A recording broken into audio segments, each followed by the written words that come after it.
We've seen considerable forces of fragmentation in Europe over the past months of this year erupting, and which has reminded us that European unity cannot be taken for granted. But at the same time, European involvement in world affairs is more important than ever. So the Europeans need to be aware of these forces of fragmentation and need to tackle them. Fragmentation can be seen in different areas. The Scotland referendum and the most recent activities in Catalonia are part of a trend towards more independence, to secession within Europe, and countries tearing apart would certainly be one part of fragmentation.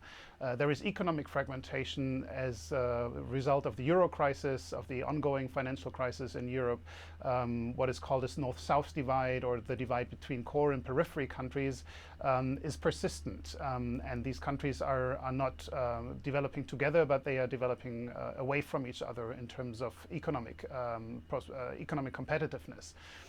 The same holds true for a populist divide, which one can see most recently in the European elections, where you saw that mainstream parties have been reduced in numbers. Voters have voted for populist parties more and more across member states in the European Union.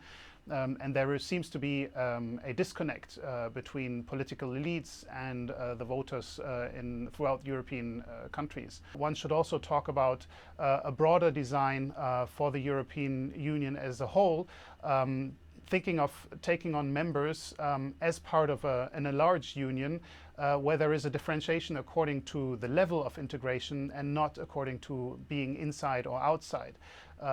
What does that mean very practically?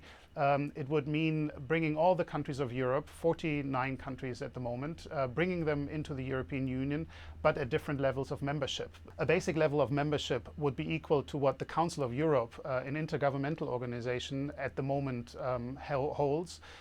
So a cooperation when it comes to democratic standards and to human rights. And this could be the level of membership for all countries in an enlarged European Union. High levels of integration would be in the economic sphere, for example, the Economic and Monetary Union, or in terms of what is currently the Schengen area. But countries would then enhance their status internally rather than coming from outside into the European Union. This, of course, is a bold step. It's nothing which is currently contemplated, but it would help put the European project on its feet again. It would give a boost to Europe as being a relevant continent, as being able to deal with its problems, be they internally, populism or economic differentiation, or be they externally when it comes to crisis management in the neighborhood or enlargement, giving a new perspective to countries which are so far out of the Union.